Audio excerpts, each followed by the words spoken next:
Connect the sensor and the main unit together. 2.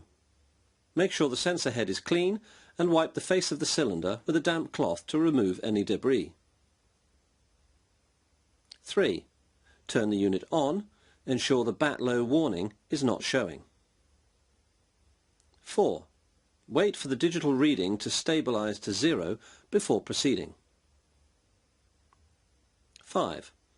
Apply a thin strip of ultrasonic gel down the side of the cylinder where you will be testing the vessel, with approximately half the strip above the suspected level and half below. 6. Place the sensor above the expected liquid level, with the sensor tip on the strip of gel.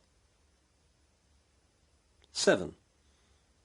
Ensure the white spot or circle on the sensor is facing directly upwards. 8.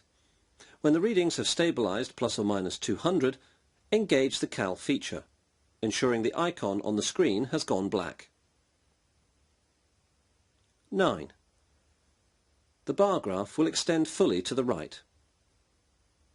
10. The unit is now calibrated for this cylinder. 11.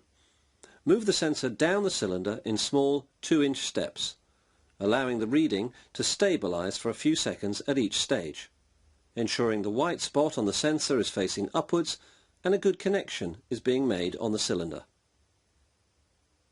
12. Make sure to keep the sensor lubricated, especially on rough cylinders, for a consistent reading. 13.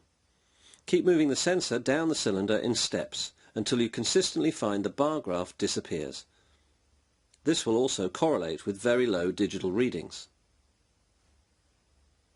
14. The liquid level is the point between the bar graph at 100% and 0%. Continue to relocate the sensor until you find this point.